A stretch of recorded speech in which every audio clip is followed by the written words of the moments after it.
Ever wondered how Amish farmers grow vegetables that are double the size of yours without any high-tech gadgets or expensive chemicals? The secret lies in age-old methods hidden in plain sight. These 25 soil hacks have been passed down for generations and could turn your average garden into something extraordinary. And the best part?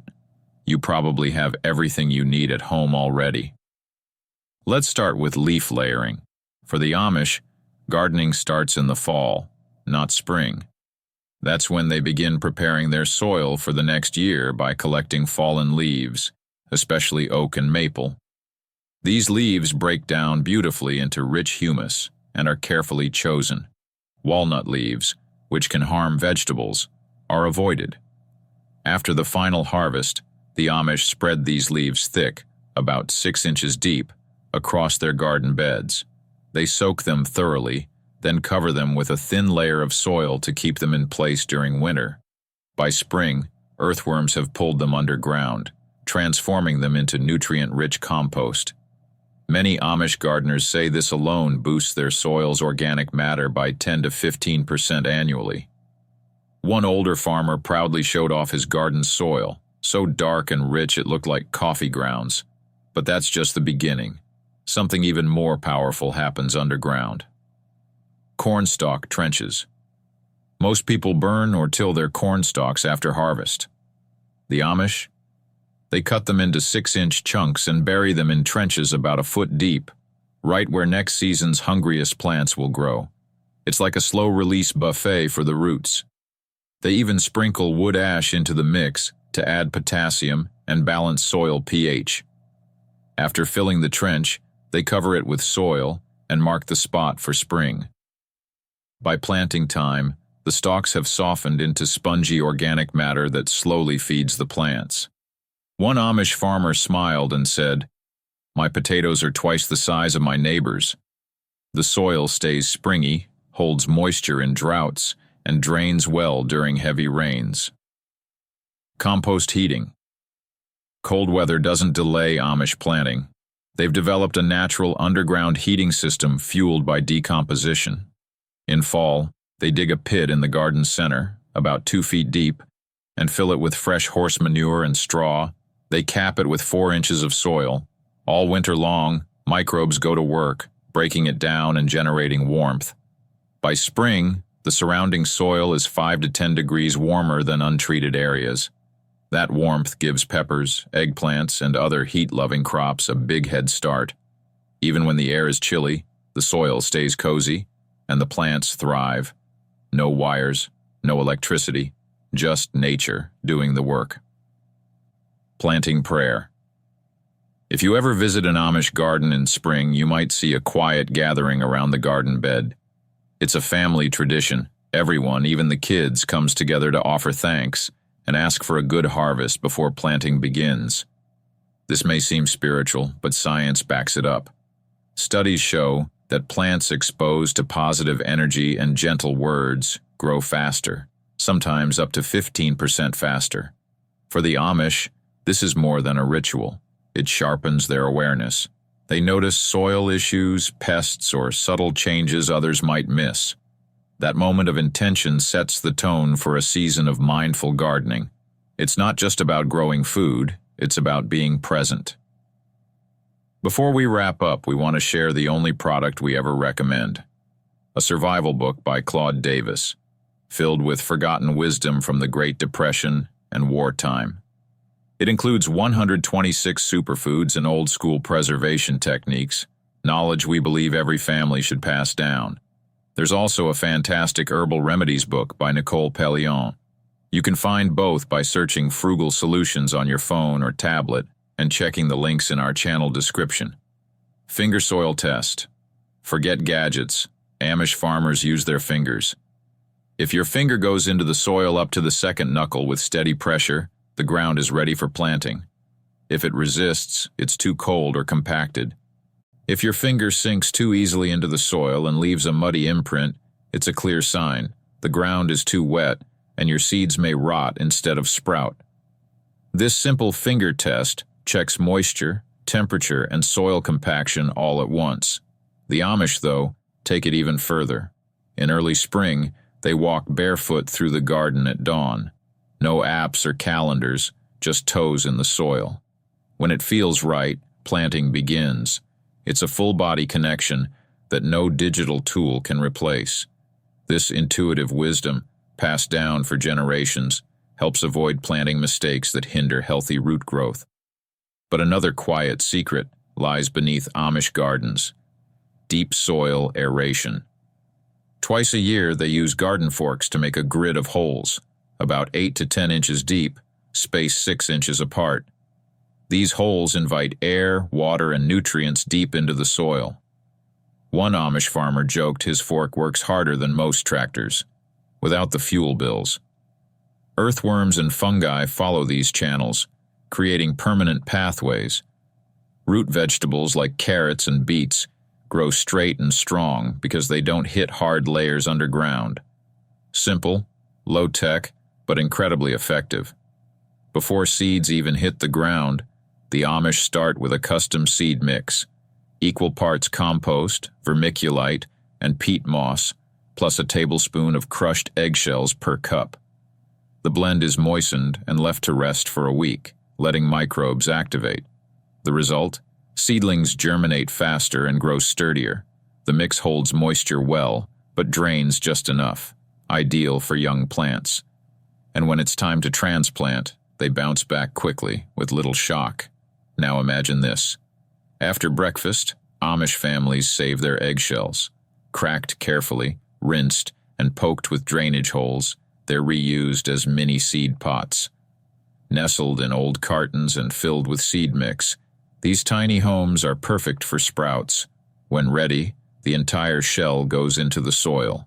No root disturbance, no waste. As it decomposes, it feeds the plant with calcium. One Amish grandmother swears she hasn't bought calcium supplements in 60 years. The secret to their lush harvests isn't fertilizing everything, it's precision. Before planting tomatoes or squash, they dig a deep hole, about 18 inches, and fill it with a blend of compost, aged manure, and garden soil. Crushed eggshells and wood ash complete the mix. Then they cover it with regular soil until planting time. Roots eventually reach this hidden treasure chest, drawing nutrients exactly where and when they're needed. No waste, no guesswork.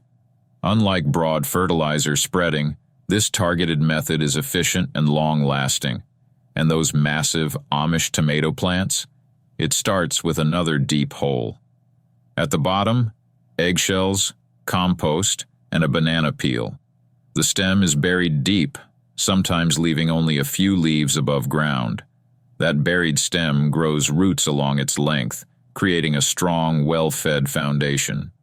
Ever heard of planting tomatoes so deep that only the top leaves peek out? The Amish have a reason. When you bury the stem like that, the plant responds in an incredible way. It starts growing new roots all along that buried stem. These are called adventitious roots, and they turn your tomato plant into a nutrient-absorbing powerhouse. Come summer, when the heat wilts most gardens, these deep-rooted tomatoes just keep going strong. No drooping, no quitting. Just juicy red tomatoes ripening like clockwork. But their wisdom doesn't stop at tomatoes. Have you ever seen an Amish companion circle garden? Instead of planting in rows, which wastes space and exposes plants to harsh elements, they plant in small circles, about 4 feet across. It's a whole ecosystem in one little ring. Right at the center, a helpful herb, basil, dill, or thyme. These herbs attract pollinators, chase off pests, and set the tone for the entire garden. Around them, vegetables are planted in thoughtful patterns. Tall ones like kale go on the north side so they don't block the sun. Root crops like carrots and beets take the east, while low-growing leafy greens cozy up on the west. The result? Up to 35% more harvest than traditional rows, and that's not even the most impressive part. These circular beds create their own tiny climate bubbles. They protect delicate plants from wind, harsh sunlight, and sudden chills. Some Amish gardeners say their growing season is extended by as much as 3 weeks, just from this design. And with central watering, every plant gets what it needs. No waste, no overwatering. Now let's talk about turning your lawn into a garden without breaking your back. No digging, no machines. Just layer, wait, and wait. This Amish method starts with cardboard. Lay it right over grass or weeds. It blocks sunlight, smothers unwanted growth, and even feeds earthworms as it breaks down. They save cardboard all winter for this. To the Amish, every delivery box is a future tomato bed. Next comes a 4-inch layer of compost, followed by 2 inches of straw. Let it sit 2 weeks. Then plant directly into the compost layer. That's it. Beneath, the grass dies naturally, and the soil's fragile structure, built up over years, remains undisturbed. Why not till? Because tilling tears apart fungal networks and drives away earthworms. Amish gardens that skip tilling have up to 300% more earthworms, and healthier soil because of it. Now, here's something unexpected. Pine needles. Blueberries and strawberries thrive in acidic soil, but most gardens aren't acidic enough. Instead of reaching for chemicals, the Amish turn to the forest. Every fall, they collect fallen pine needles, nature's own soil acidifier. Chopped into small pieces and mixed with compost, they create the perfect growing medium for acid-loving plants. The pine mix slowly releases acidity, keeping the pH steady between 4.5 and 5.5. No shocks, no fluctuations, just happy, healthy berry bushes. The waxy coating on pine needles also helps balance moisture, keeping soil from getting too wet or too dry. And as they break down, they release trace minerals like iron and manganese that these plants crave. Meanwhile, another hidden gem lies underground: charcoal. Long before biochar was a gardening trend, Amish farmers were crushing their own hardwood charcoal and mixing it into the soil. Not briquettes, just pure, natural charcoal, broken into pea-sized pieces. Each little chunk becomes a sponge, holding moisture during dry spells and releasing it during rainy days. It's like installing thousands of mini reservoirs beneath your plants. Plus, they create air pockets for roots and shelter for beneficial microbes. Over time, this transforms the soil. One Amish farmer showed off his garden soil, black, fluffy, and teeming with life. After 25 years of adding charcoal, his veggies, bigger, stronger, and more resilient than anything around. Now picture this. After a seafood dinner, most folks toss the crab shells, but in Amish homes they get cleaned, dried, and crushed, then returned to the soil as powerful plant medicine. These shells slowly release calcium, helping strengthen plant cell walls. But the real magic is in something called chitin. As it breaks down, it encourages helpful fungi that attack root-damaging nematodes, microscopic pests that often ruin gardens. Gardens treated with crab shell show 90% fewer nematodes in just one season. Even better, chitin triggers a plant's own defenses. It's like giving your garden a natural vaccine, no chemicals required. And finally, let's not forget calcium, the quiet hero of garden health. Blossom end rot in tomatoes, bitter lettuce, weak stems. Often it's just a calcium issue. That's where oyster shells come in, but that's a story for another day. Most gardeners turn to limestone for calcium, but the Amish have found a better way, hidden in plain sight: oyster shells. After a good rinse, they crush the shells into small bits and scatter about 2 cups per 10 square feet of soil. These ocean leftovers break down slowly, feeding the soil with calcium all season long, perfect for tomatoes, peppers, and eggplants that suffer when nutrients swing too wildly. And while most people see fireplace ash as a dusty chore, the Amish see garden gold. They carefully save ash from hardwood trees like maple and oak, each type bringing its own special mineral mix. Sprinkled in early spring about a cup per 10 square feet, this ash boosts potassium and calcium just as plants are waking up. It even prevents blossom end rot and enhances flavor. Tucked into garden corners, you'll often find comfrey, what many consider a weed. But Amish gardeners know better. With deep roots pulling up hidden minerals and leaves rich in potassium, comfrey becomes mulch gold. Just chop the leaves and lay them around your veggies. They break down fast and feed plants right where it counts. Instead of dragging compost across the garden, the Amish dig 12-inch trenches between their rows. Kitchen scraps go straight in. Eggshells, coffee grounds, even newspaper. Covered with soil, these hidden compost zones feed the plants beside them all season long. It's composting with a purpose. Less mess, more growth. And then there are worm towers. Simple PVC pipes drilled with holes and buried in the garden. Fill them with scraps and compost worms, and these become miniature worm hotels. The worms move in and out, spreading rich castings through the soil. Gardens with these towers grow faster, stay healthier, and hold moisture better. Even used coffee grounds have a place here. Dried and circled around plants in a 3-inch wide ring, they stop slugs in their tracks. The texture is too rough and the acidity too sharp for soft-bodied pests. As the grounds break down, they also feed the soil a steady trickle of nitrogen. In Amish gardens, nothing is wasted.